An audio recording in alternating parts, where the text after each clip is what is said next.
Alright, my truck has been idling pretty badly. It's been wanting to cut out, and after I drive it and turn it off, it starts right up and then it wants to die. So I did a code search and found code 32, which is going to be this part right here. It's related to that, and that's EGR Pressure Feedback Sensor. So I am going to remove this, put a new part in right here. That's what it looks like. So if you're having these problems, I have high hopes that this is going to solve mine. So let's find out. I have disconnected the negative battery cable because I don't want a power surge damaging anything. So let me get in here, see if I can pull this off. Right there. I'm going to remove these 3 nuts. And hopefully I won't drop them down into the engine.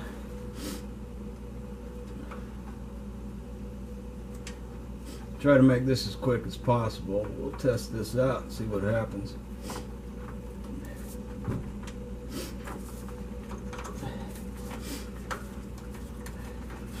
Damn nose keeps wanting to run for some reason.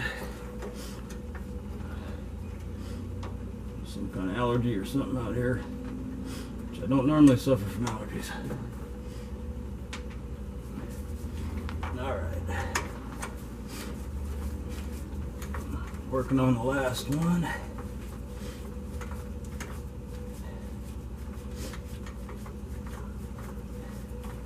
Of course, that one's the hardest one to get off. It usually works that way.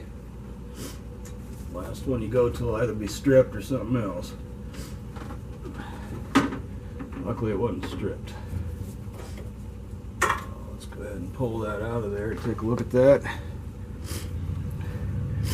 I notice there's an O-ring right here. This one looks a little different. Imagine that'll slide back. So we've got something a little different going on here. So I'm going to slide this one back. Okay. And let's throw that in. See what happens.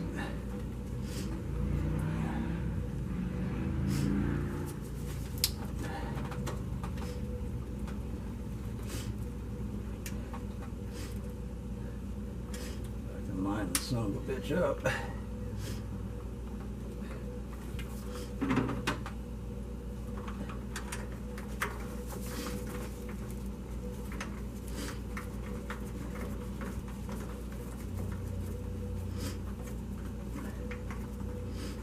Alright, there goes the second one.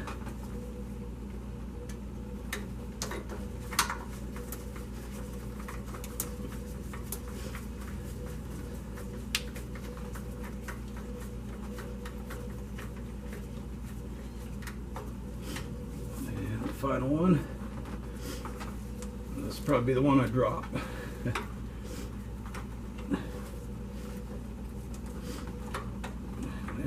Yep, down there.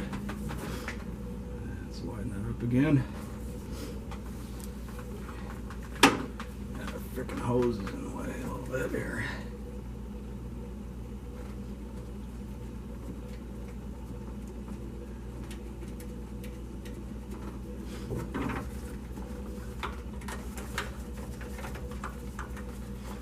Alright, it's almost there.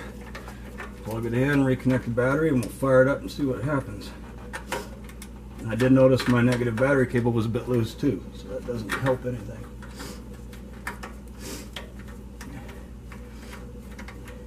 It worked loose somehow. I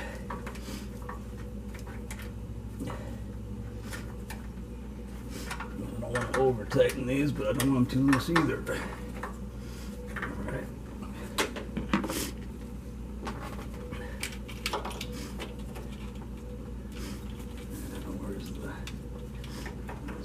Here. I should have put some dielectric grease in there. I have some.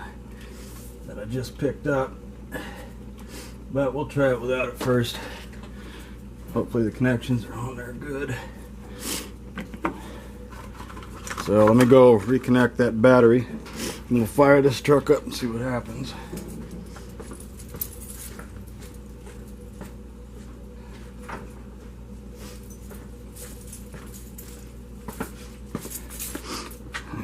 Just in case you want to kind of see what I'm up to here, so you're not looking at a stationary nothing. Let's go that way.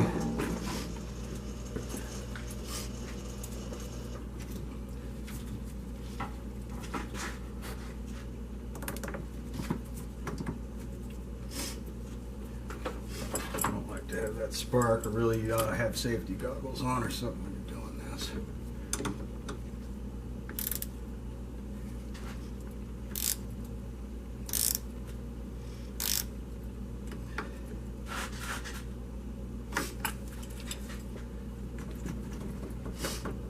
Oh, that's fairly decent. I'll tighten it up a little bit more off camera.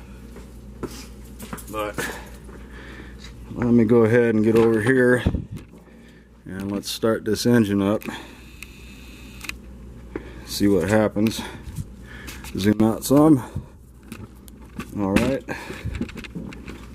I can dig my keys out, get around this, it'll be alright. So, cross your fingers for me. See what happens.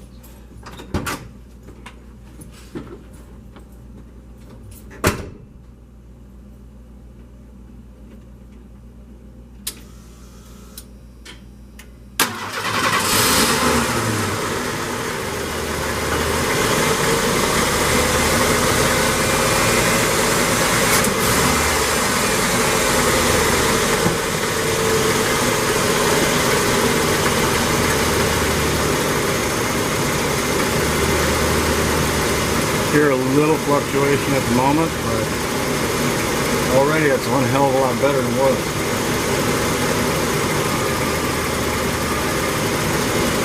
Running fairly smooth. I think I need a little timing adjustment as well, but I'm pleased so far. So if you're running into problems where it's sputtering and stalling out on you or wanting to, this really made a difference right in there. Right in there. So once again, that's where it's located. Right in there. Thanks for watching. I hope this helps somebody out there. This is really fantastic. It's running quite smooth. Awesome.